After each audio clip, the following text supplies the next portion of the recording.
ಓಂ ನಮೋ ವಾಲ್ಮೀಕಿಯೇ. ನಮಸ್ಕಾರ ಬಂಧುಗಳೇ. ನಾನು ನಿವೃತ್ತ ಪ್ರಾಧ್ಯಾಪಕ ಡಾಕ್ಟರ್ ಅರ್ಜುನ್ ಪಂಗನ್ನವರ್. ಹೇ ಸೀತಾರಾಮ್ ವಾಹಿನಿಯ ವಾಲ್ಮೀಕಿ ರಾಮಾಯಣ ಅಂದು ಇಂದು ಚಿಂತನ ಕಾರ್ಯಕ್ರಮದ 410ನೇ ಸಂಚಿಕೆಗೆ ತಮ್ಮೆಲ್ಲರಿಗೂ ಸ್ವಾಗತ. ಹಿಂದಿನ ಸಂಚಿಕೆಯಲ್ಲಿ ನಾನು ತಮಗೆ ಸುಗ್ರೀವನ ಕರೆಯ ಮೇರೆಗೆ ವಾಲಿ ಸುಗ್ರೀವನಿಗೆ ಒಂದು ಯುದ್ಧಕ್ಕೆ ಬರ್ತಾನೆ. ತಾರ ಉಪದೇಶ ಮಾಡಿ ವೈರತ್ವ ತೊರೆದು ಸ್ನೇಹ ಬೆಳೆಸೋಣ ಅಂತ ಹೇಳ್ತಾಳೆ. ಆದರೂ ಅವನು ಹೇಳ್ತಾನೆ, ಇಲ್ಲ ಭ್ರಾತೃದ್ರೋಹಿ ಇದ್ದಾನೆ, ಮುಂದೆ ಅವನಿಗೆ ಏನಿಲ್ಲ, ನಾನು ಭಾಳ ತೊಂದರೆ ಕೊಲ್ಲೋದಿಲ್ಲ ಅವನಿಗೆ ಬುದ್ಧಿ ಕಲಿಸಿ ಬರ್ತೇನೆ, ನೀನು ಕಾಳಜಿ ಮಾಡಬೇಡ, ಅವನ ಪ್ರಾಣಂತೂ ತೆಗೆಯೋದಿಲ್ಲ. ಅದಕ್ಕೆ ನೀನು ಇನ್ನೊವ್ರ ಜೊತೆ ಸೇರ್ಕೊಂಡು ನೀವು ಅಂತಃಪುರಕ್ಕೆ ಹೋಗಿಬಿಟ್ರೆ ಆಮೇಲೆ ಅವನು ಸೋಲಿಸಿ ನಾನು ಬರ್ತೇನೆ, ಅವಾಗ ಮತ್ತು ಹಾರದಿಂದ ನಮ್ಮನ್ನು ಸ್ವಾಗತ ಮಾಡಿ ಅಂತ ಹೇಳಿ ಸಮಾಧಾನದ ಮಾತುಗಳನ್ನು ಹೇಳಿ ತಾರಣ ಮತ್ತು ಉಳಿದ ಪತ್ನಿಯರನ್ನು ಅಂತಃಪುರಕ್ಕೆ ಕಳಿಸ್ತಾನೆ. ಇಲ್ಲಿ ವಾಲಿ ಸುಗ್ರೀವನ ಜೊತೆ ಯುದ್ಧಕ್ಕೆ ಶುರು ಮಾಡ್ತಾನೆ. ಇಬ್ಬರು ಮಧ್ಯೆ ಘನಘೋರ ಯುದ್ಧ ಆಗ್ತದೆ, ಹೊಡೆದಾಡ್ತಾರೆ ಭಾಳ ಕೆಟ್ಟ. ಆಮೇಲೆ ತಂದ್ರೆ ಸಣ್ಣಾಂಗ ಏನಾಗ್ತಿದೆ ಅಂದ್ರೆ ಸುಗ್ರೀವನ ತ್ರಾಣ ಅಂದರೆ ತಾಕತ್ತು ಕಡಿಮೆ ಹಾಕೋತ ಹೋಗ್ತಿದೆ. ಆವಾಗ ಸುಗ್ರೀವ ಸಹಾಯಕ್ಕಾಗಿ ರಾಮನ ತಕ್ಕನ್ನು ಹಾರಿಸಿ ನೋಡ್ತಾನೆ, ಸದ್ನೆ ಮಾಡ್ತಾನೆ. ರಾಮ ಗಿಡ್ಡದ ಹಿಂದೆ ನಿಂತಿರ್ತಾನೆ. ಇವನ ಸದ್ನೆ ನೋಡುತ್ತಲೇ ಇವನ ಸಂದೇಶವನ್ನು ತಿಳಿಯುತ್ತಲೇ ಅವನೇನು ರಾಮ ಮಾಡ್ದ, ಬಿಲ್ಲಿಗೆ ಬಾಣವನ್ನು ಹೂಡಿ ವಾಲಿಯತ್ತ ಗುರಿ ಇಡ್ತಾನೆ. ಅದನ್ನೇ ಮುಂದುವರಿದು ಸುಗ್ರೀವನ ಸಂಜ್ಞೆ ಕಂಡು ರಾಮ ವಾಲಿಯತ್ತ ಗುರಿ ಇಟ್ಟು ಬಾಣ ಹೂಡಿದ ರಾಮ ಹೆದೆ ಹಿಗ್ಗಿಸಿ ಬಾಣ ಬಿಟ್ಟ ವಾಲಿಯತ್ತ ಬಾಣದ ಭಯಾನಕ ಸದ್ದು ಕೇಳಿ ಓಡಿದವು ಪಕ್ಷಿ ಮೃಗಗಳು ದಿಕ್ಕೆಟ್ಟು. ಅವೇನು ನೋಡಿಬಿಟ್ಟ ರಾಮ, ಬಿಲ್ಲಿಗೆ ಹೆದೆ ಇರಿಸಿದ, ಬಾಣ ಬಿಟ್ಟ. ಬಾಣಿನ ಬಿಡ್ತಾನಲ್ಲ, ಆ ಬಾಣದ ರಭಸ ಸಪ್ಪಳಕ್ಕೆ ಎಲ್ಲ ಸಿಕ್ಕಾಪಟ್ಟೆ ಗಿಡ ಮರಗಳಲ್ಲಿ ಕೂತಂಥ ಪಕ್ಷಿಗಳು ಅತ್ತ ಇತ್ತ ಬೆದರಿ ಹಾರಾಡಕ್ಕೆ ಹಿಡಿತಾವ, ಒದರಾಕೆ ಹಿಡಿತಾವ. ಪ್ರಾಣಿಗಳ ಅತ್ತಿತ್ತ ಓಡಾಕೆ ಹಿಡಿತಾವ. ಬಾಣದ ಭಯಾನಕ ಸದ್ದು ಕೇಳಿ ಓಡಿದವು ಪಕ್ಷಿಗಳು ಮೃಗಗಳು ದಿಕ್ಕೆಟ್ಟು. ಸಿಡಿಲಿನಂತೆ ಗುಡುಗುತ್ತಾ ಮಿಂಚುತ್ತಾ ರಾಮನ ಬಾಣ ರಭಸದಿ ಎದೆ ಸೀಳಿತು ವಾಲಿಯನ್ನು.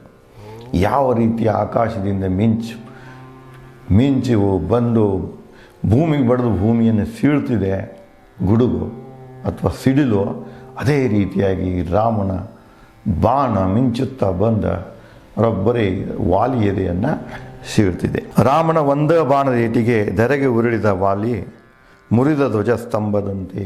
ಯಾವ ರೀತಿ ಯುದ್ಧ ಮಾಡೋ ಕಾಲಕ್ಕೆ ರಥದಲ್ಲಿ ಧ್ವಜಸ್ತಂಭ ಇರ್ತದಲ್ಲ, ಎದುರಾಳಿ ಯಾಕೆ ಒಂದೇ ಬಾಣದಿಂದ ಅದನ್ನು ಹೊಡೆದು ಉರುಳಿಸ್ತಾರಲ್ಲ, ಆ ರೀತಿ ಹೆಂಗೆ ಯುದ್ಧ ಭೂಮಿಯಲ್ಲಿ ಧ್ವಜಸ್ತಂಭ ಉರುಳಿ ಬೀಳ್ತದೆ ಬಾಣದ ಏಟಿಗೆ, ಅದೇ ರೀತಿಯಾಗಿ ರಾಮನ ಬಾಣದ ಏಟಿಗೆ ವಾಲಿ ಧರೆಗೆ ಉರುಳಿ ಬೀಳ್ತಾನೆ.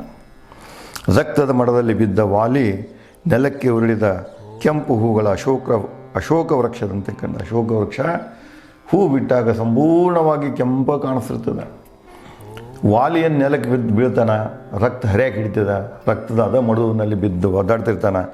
ಅದು ದೃಶ್ಯ ಹೆಂಗೆ ಕಾಣ್ತಂದ್ರೆ ನೆಲಕ್ಕೆ ಬಿದ್ದಂಥ ಹೂವಿನಿಂದ ತುಂಬಿದ ಅಶೋಕ ವೃಕ್ಷದಂತೆ ಕಂಡಿತು. ಧೂಳಿನಿಂದ ತುಂಬಿತ್ತು, ಚಿನ್ನದ ಆಭರಣಗಳು ಹೊಳೆಯಿತು. ಅದೇ ವೇಳೆದಾಗ ಕೆಳಗೆ ಭೂಮಿಯಾಗಿ ಬಿದ್ದಿರ್ತಾನೆ, ರಪ್ ಅಂತೇಳಿ ಒದ್ದಾಡ್ತಿರ್ತಾನೆ, ಮೈಗೆಲ್ಲ ಧೂಳು ಮೆತ್ತಿರ್ತದೆ. ಅವನು ಧೂಳು ಮೆತ್ತಿದ್ರೂ ಕೂಡ ವಾಲಿ ಧರಿಸಿದಂಥ ಚಿನ್ನಾಭರಣಗಳು ಹಾಗೆ ಹೊಳಿತಾ ಇದ್ದವು. ವಾಲಿ ಬಿದ್ದದ್ದನ್ನು ಕಂಡ ವಾನರ ಜಾಂಬವರ ಕಣ್ಣಿಗೆ ಕತ್ತಲು ಕವಿಯಿತು. ಹುಣ್ಣಿಮೆ ಬೆಳಕಿನಲ್ಲಿ ನೋಡಿ ಕವಿಗೆ ಹೆಂಗೆ ಉಪಯೋಗ ಮಾಡ್ತಾರೆ. ಯುದ್ಧ ನಡೆದಿತ್ತು, ಹುಣ್ಣಿಮೆ ಬೆಳಕಿತ್ತು, ಹುಣ್ಣಿಮೆ ಬೆಳಕಿನಾಗ ಯುದ್ಧ ಮಾಡ್ತಿರ್ತಾರೆ. ಅಂಥದ್ರಾಗ ಈ ರಾಮನ ಬಾಣದ ಇಟ್ಟಿಗೆ ಏನು ಒಂದು ಮರದ ಅಪ್ಪಳಿಸಿ ಭೂಮಿಯಾಗ ಬಿದ್ದು ಒದ್ದಾಡಕ್ಕೆ ಹಿಡಿತಾನೆ, ರಕ್ತದ ಮಡುವಿನಲ್ಲಿ ಬೀಳ್ತಾರೆ. ಈ ದೃಶ್ಯ ಕಂಡು ಅಲ್ಲಿ ನೆರೆದಂಥ ಎಲ್ಲ ವಾನರರ ಜಾಂಬುವಂತರ ಕಣ್ಣುಗಳೇನ ಬಿಡ್ತಾವ, ಕಣ್ಣಿಗೆ ಕತ್ತಲು ಬಂದು ಬಿಡ್ತದೆ. ಹುಣ್ಣಿಮೆ ಬೆಳಕಿನ ಮಧ್ಯೆಯೂ ಅವರಿಗೆಲ್ಲ ಸುತ್ತು ಕಡೆ ಕತ್ತಲು ಆವರಿಸಿದಂತೆ ಆಗ್ತಿದೆ. ವಾಲಿ ನೆರಕುಳಿದರೂ ಮಂಕಾಗಲಿಲ್ಲ. ನೋಡಿ, ಹುಡುಕಿದವ್ರು ನೋಡೋರಿಗೆಲ್ಲ ಕತ್ಲು ಕವಿದಂಗೆ ಅಂತ ಕಣ್ಣಿಗೆ, ಆದರೆ ವಾಲಿಗೆ ಮಾತ್ರ ಅದು ಅನಿಸ್ಲಿಲ್ಲ. ಅವನಿಗೆ ಸ್ವಲ್ಪ ಮಂಕಾಗಲಿಲ್ಲ. ಅವನ ಶೌರ್ಯ ಹೊಳಪು ತೇಜಗಳು ಅವನಲ್ಲೇ ರಾಮನ ಬಾಣ ಇಟ್ಟು ತಿನ್ನೋಕ್ಕಿಂತ ಮೊದಲು ಏನೋ ಒಂದು ಶೌರ್ಯ ಇತ್ತು, ಹೊಳಪಿತ್ತು, ತೇಜಿತ್ತು, ಅದರಲ್ಲಿ ಸ್ವಲ್ಪವೂ ವ್ಯತ್ಯಾಸ ಆಗುವುದಿಲ್ಲ. ನೆಲಕ್ಕೆ ಬಿದ್ದರೂ ಕೂಡ, ಪ್ರಾಣ ಬಿಡುವ ಸಂದರ್ಭದಲ್ಲಿಯೂ ಕೂಡ ವಾಲಿಯಲ್ಲಿ ಯಾವುದೇ ಪ್ರಕಾರದ ತೇಜದಲ್ಲಿ ಕೊರತೆ ಕಂಡುಬರಲಿಲ್ಲ. ಅಗ್ನಿಯಂತೆ ತೇಜ, ಕಕ್ಷೆ ತಪ್ಪಿ ಭೂಮಿಗೆ ಬಿದ್ದ ಸೂರ್ಯನಂತೆ ಕಂಡ ವಾಲಿಯನ್ನು ಕಾಣಲು ರಾಮ ಲಕ್ಷ್ಮಣರು ಬಳಿ ಬಂದರು. ನೋಡಿ, ಇಲ್ಲಿ ಕವಿ ಈ ಶ್ಲೋಕದಲ್ಲಿ ಬಳಸಿದ್ದು ಹೇಳ್ತೇನೆ ನಿಮಗೆ. ವಾಲ್ಮೀಕಿಯವರು ಎಷ್ಟು ಜ್ಞಾನದ ಆಳವನ್ನು ಹೊಂದಿದ್ರು ಅನ್ನೋದನ್ನು ಈ ಒಂದು ಶ್ಲೋಕದಲ್ಲಿ ಕಂಡು ಬರ್ತಿದೆ. ಅವ ವಾಲಿ ಹೆಂಗಿದ್ದಂದ್ರೆ ಅಗ್ನಿಯಂತೆ ತೇಜಿದ್ದ. ನೆಕ್ಸ್ಟ್ ಏನು ಹೇಳ್ತಾನೆ ಅಂದರೆ, ಕಕ್ಷೆ ತಪ್ಪಿ ಭೂಮಿಗೆ ಬಿದ್ದ ಸೂರ್ಯನಂತೆ. ಇಲ್ಲಿ ನೋಡಿ, ಅಲ್ಲಿ ಯಾವಾಗಿಂದ ಕಲ್ಪನೆ ಹೆಂಗಿತ್ತು, ಭೂಮಿ ಸ್ಥಿರವಾಗಿತ್ತು, ಭೂಮಿ ಸುತ್ತಮುತ್ತ ಸೂರ್ಯ ತಿರುಗುತ್ತಿದ್ದ ಅನ್ನುವಂಥ ಕಲ್ಪನೆ ಇಲ್ಲಿ ಸಿದ್ಧಾಂತ ಬರ್ತಿದೆ. ಯಾವ ರೀತಿ ಕಕ್ಷೆ ತಪ್ಪಿ ಸೂರ್ಯ ತನ್ನ ಪಥವನ್ನು ಮರೆತು ಭೂಮಿ ಮ್ಯಾಗ ಅಪ್ಪಳಿಸಿ ಬಿದ್ದಲ್ಲ, ಹಂಗೆ ಆ ಬಿದ್ದ ಸೂರ್ಯನಂತೆ ಯಾರು ಕಾಣಿಸ್ತಿದ್ರಂದ್ರೆ ವಾಲಿ ಕಾಣಿಸ್ತಿದ್ದ. ಕಂದ ವಾಲಿಯನ್ನು ಕಾಣಲು ರಾಮ ಲಕ್ಷ್ಮಣರು ಬಳಿ ಬಂದರು. ಅವನು ಭೂಮಿಗೆ ಬೀಳು ತಡಲ್ಲನ ಇಬ್ಬರು ಅಣ್ಣ ತಮ್ಮ ವಾಲಿ ಬಳಿ ಬಂದರು. ನೋಡಿ ಬಳಿ ಬಂದ ರಾಮ ಲಕ್ಷ್ಮಣರನ್ನು ಪ್ರಾಣಾಂತಕ ಗಾಯದ ವಾಲಿ ನುಡಿದ. ಇಬ್ಬರು ಬಂದಾರ, ಮುಂದೆ ನಿಲ್ತಾರೆ. ಅವರು ನೋಡಿ ಪ್ರಾಣ ಹೊಂಟಿರ್ತದೆ, ಪ್ರಾಣಾಂತಕದಲ್ಲಿ ಇರ್ತಾನೆ, ಸಾವಿನ ಮಧ್ಯದಲ್ಲಿ ಇರ್ತಾನೆ, ಅವನು ಸಾವು ಬದುಕಿನ ಮಧ್ಯದಲ್ಲಿ ಇರ್ತಾನೆ. ಅಂತಹ ಸಂದರ್ಭದಲ್ಲಿ ಅವರಿಬ್ಬರನ್ನು ನೋಡ್ತಾನೆ. ನೋಡಿ ವಾಲಿ ನುಡಿತಾನೆ, ಸದ್ರೂಪಿ ರಾಜಕುಮಾರನೇ, ಯಾವ ಸಾವನ್ನು ಹೊಂದುತ್ತಿರುವೆನಾ. ನೋಡಿ ಪ್ರಶ್ನೆ ಹೆಂಗೆ ಕೇಳಿದವ ರಾಮನಿಗೆ ಕೇಳ್ತಾನೆ, ಸದ್ರೂಪಿ ರಾಜಕುಮಾರನೇ, ನಾ ಸಾಯಕತ್ತನ, ನಾ ಯಾವ ಸಾವನ್ನು ಸಾಯ್ತಾ ಇದ್ದೇನೆ ಅಂದರೆ ಇದರ ಅರ್ಥ ಏನಂದರೆ, ಯಾವ ಕಾರಣಕ್ಕಾಗಿ ನೀನು ನನ್ನನ್ನು ಕೊಂದೀಯ, ಆ ಕಾರಣ ನನಗೆ ಹೇಳು. ನೋಡಿ ಬಂದ ಸದ್ರೂಪಿ ರಾಜಕುಮಾರನೇ, ಯಾವ ಸಾವನ್ನು ಹೊಂದುತ್ತಿರುವೆ, ನಾ ಎಂಥ ಸಾವನ್ನು ಅಪ್ಪುತ್ತಾ ಇದ್ದೇನೆ ಇಲ್ಲಿ ಅಂದರೆ ನನ್ನ ಸಾವಿಗೆ ಕಾರಣ ಏನು, ನಾ ಒಳ್ಳೆಯದಕ್ಕಾಗಿ ಸಾಯ್ತಾ ಇದ್ದೇನೆ, ಕೆಟ್ಟಕ್ಕಾಗಿ ಸಾಯ್ತಾ ಇದ್ದೇನೆ, ಮತ್ತು ಯಾವುದಕ್ಕಾಗಿ ಸಾಯ್ತಾ ಇದ್ದೇನೆ ಅಂಥೇಳಿ ರಾಮನನ್ನು ವಾಲಿ ಪ್ರಶ್ನೆ ಮಾಡ್ತಾನೆ. ನನ್ನ ಎದೆಗೆ ಬಾಣ ಹೊಡೆದಿರುವೆ, ಈಗ ನನ್ನ ಎದೆಗೆ ನೀ ಬಾಣ ನೀನು ಹೊಡೆದಿಯ ರಾಮ, ಆದರೆ ಈ ಸಾವಿಗೆ ಕಾರಣ ಏನು, ನನಗೆ ಕಾರಣ ನಿನ್ನಿಂದ ತಿಳಿಬೇಕಾಗಿದೆ ಅಂತ ಹೇಳಿ ವಾಲಿ ರಾಮನಿಗೆ ಹೇಳ್ತಾನೆ. ನನಗೆ ಹೆಮ್ಮೆ ಸಂತೋಷ ನಿನ್ನ ಬಾಣದೇಟು ತಿಂದು. ನಾವೊಬ್ಬ ಸಾದಾ ವ್ಯಕ್ತಿ ಬಾಣಿಗೆ ಸಾಯಕತ್ತಿಲ್ಲ, ಸಾದಾ ವ್ಯಕ್ತಿಯಿಂದ ಬಾಣದೇಟು ತಿಂದಿಲ್ಲ, ನಿನ್ನಂಥ ಮಹಾಪರಾಕ್ರಮೀಯ ಬಾಣದೇಟನ್ನು ತಿಂದೇನೆ, ಅದಕ್ಕೆ ನನಗೆ ದುಃಖ ಇಲ್ಲ. ಏನು ಹೇಳ್ತಾನೆ ಅಂದರೆ, ನನಗೆ ಹೆಮ್ಮೆ, ನಿನ್ನ ಬಾಣದೇಟದಿಂದ ನಾನು ಸಾಯ್ತಾ ಇದ್ದೇನಿಲ್ಲ, ಅದು ನನ್ನ ಹೆಮ್ಮೆಯ ಸಾವನ್ನು ಅಗದಿ ಹೆಮ್ಮೆಯಿಂದ ನಾನು ಸ್ವೀಕಾರ ಮಾಡ್ತಾ ಇದ್ದೇನೆ, ನನಗೆ ಸಂತೋಷವೂ ಅನ್ನಿಸ್ತಾ ಇದೆ, ನಿನ್ನ ಕೈಯಿಂದ ಸಾಯ್ತಾ ಇದ್ದೇನೆ ಅನ್ನೋಂಥ ಸಂತೋಷ ನನಗಿದೆ. ನಿನ್ನ ಬಾಣದೇಟು ತಿಂದು ಧರ್ಮನಿಷ್ಠ ಲೋಕೋದ್ಧಾರ ಕರುಣಾಮಯಿ ನೀನು. ಈಗ ಹೇಳಿದ್ದೇನೆ ನಾನು, ನನ್ನ ಹೆಂಡತಿ ಕೂಡ ನಿನ್ನ ಬಗ್ಗೆ ಹೇಳಿದಾರ, ನೀನೊಬ್ಬ ಧರ್ಮನಿಷ್ಠ, ಯಾರಿಗೂ ಅಧರ್ಮ ಮಾಡಿದಂಥ ವ್ಯಕ್ತಿ ನೀನೊಬ್ಬ ಧರ್ಮನಿಷ್ಠ.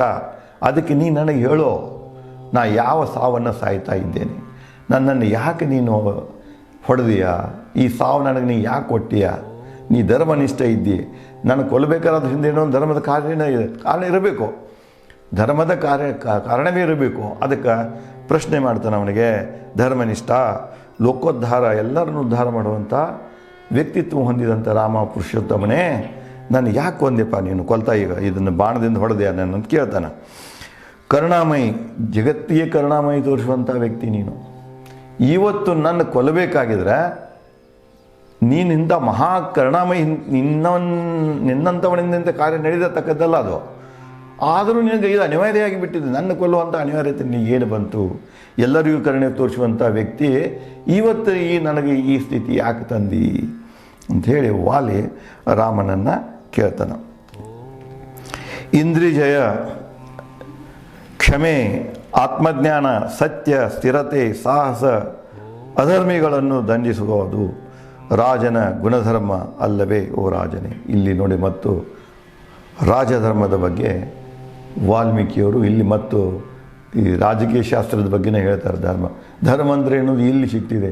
ನಾವೇನು ಈ ಕಡೆ ಫೇತ್ಗಳನ್ನು ಹೇಳ್ಕೊತ ಹೋಗ್ತೀವಲ್ಲ, ಬೌದ್ಧ ಧರ್ಮ, ಜೈನ ಧರ್ಮ, ಇದು ವೈಷ್ಣವ ಪಂಥ, ಶೈವ ಪಂಥ ಮತ್ತು ಇಸ್ಲಾಂ, ಈ ಧರ್ಮ ಇವು ಬೇರೆ ರೀ.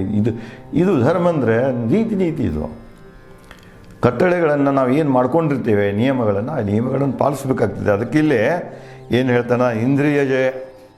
ಮನುಷ್ಯ ಎಷ್ಟು ಇಂದ್ರಿಯಗಳನ್ನು ಹೊಂದ್ಯಾನ, ಎಲ್ಲ ಸೆನ್ಸಸ್ ಅವು ಎಲ್ಲದರ ಮೇಲೆ ಜಯ ಹೊಂದಿದಂಥವ. ಯಾರಿಗೆ ಸಾಧ್ಯ ಅದು? ಯೋಗಿಗೆ ಮಾತ್ರ ಸಾಧ್ಯ. ಯೋಗಿ ಅಂದರೆ ಇವರೆಲ್ಲ ನಾವೇನು ನೋಡ್ತಿರ್ತೀವಿ ಇಂಥ ಯೋಗಿ ಅಲ್ಲ. ಮನಸ್ಸನ್ನ ಮೇಲೆ ನಿಯಂತ್ರಣವನ್ನು ಹೊಂದಿದವ, ಆತ್ಮ ವಿಮೋಚನೆಯನ್ನು ಹೊಂದಿದವಾಗ ಇಂದ್ರಿಯ ಜಯ ಹೊಂದಿದಂಥ ವ್ಯಕ್ತಿ ಅಂತ ಕರೀತಾರೆ, ಯೋಗಿ ಅಂತ ಕರೀತಾರೆ. ಅದಕ್ಕೆ ನೀನೊಬ್ಬ ಯೋಗಿ ಇದ್ದೀಯಾ, ನಿನ್ನಲ್ಲಿ ಕ್ಷಮೆ ಗುಣ ಇದೆ, ಆತ್ಮಜ್ಞಾನಿ ಇದೆಯಾ, ನೀನು ಎಲ್ಲವನ್ನು ತಿಳಿದವ, ಸತ್ಯದ ಬಗ್ಗೆ ನಿನಗೆ ಅರಿವಿದೆ, ಸ್ಥಿರತೆ ಇದೆ ನಿನ್ನಲ್ಲಿ, ನೀನು ಚಂಚಲ ಅಲ್ಲ, ನೀನೊಬ್ಬ ಸನಾತನಿ. ಸನಾತನಿ ಅಂದರೆ ಬದಲಾಗೋದಿಲ್ಲ.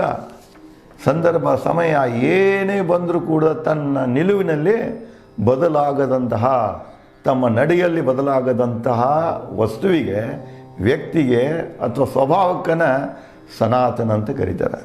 ಅದಕ್ಕೆ ನೀವೊಬ್ಬ ಸನಾತನಿ ಇದೆಯಾ, ಯಾವುದಕ್ಕೂ ಬದಲಾಗುವಂಥ ವ್ಯಕ್ತಿಯಲ್ಲ, ಸಾಹಸಮಯಾಗಿಯಾ, ಅಧರ್ಮಿಗಳನ್ನು ದಂಡಿಸುವಂಥ ಯೋಗ್ಯತೆ ನಿನ್ನಲ್ಲಿದೆ. ಯಾವ ಅಧರ್ಮಿನೂ ನೀನು ಬಿಡುವುದಿಲ್ಲ, ಕಂಡು ಬರ್ತನ ಅವರನ್ನು ದಂಡಿಸುವಂಥ ವ್ಯಕ್ತಿ ನೀನು. ರಾಜನ ಗುಣಧರ್ಮ, ಇವು ಎಲ್ಲನೂ ರಾಜನ ಗುಣಧರ್ಮಗಳಲ್ಲವೇ?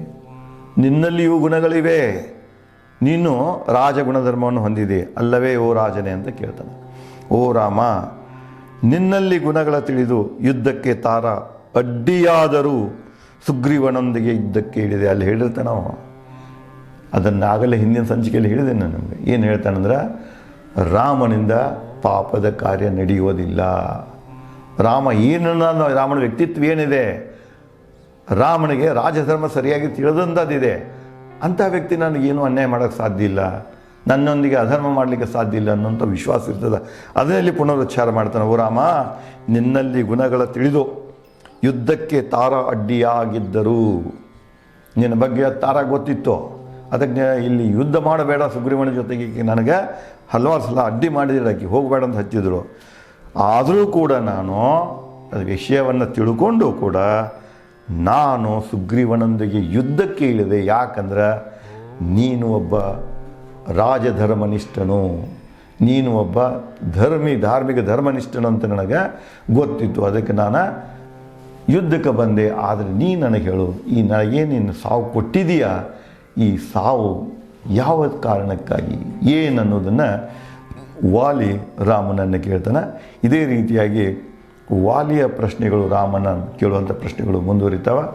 ರಾಮ ಇವಕ್ಕೆಲ್ಲಕ್ಕೂ ಯಾವ ರೀತಿಯಾಗಿ ಉತ್ತರ ಕೊಡ್ತಾನೆ, ಮುಂದೇನು ಬೆಳವಣಿಗೆ ಆಗ್ತಿದ್ದೆ ಅನ್ನೋದನ್ನು ನಾನು ತಮಗೆ ಮುಂದಿನ ಸಂಚಿಕೆಯಲ್ಲಿ ಹಂಚಿಕೊಳ್ಳುತ್ತೇನೆ.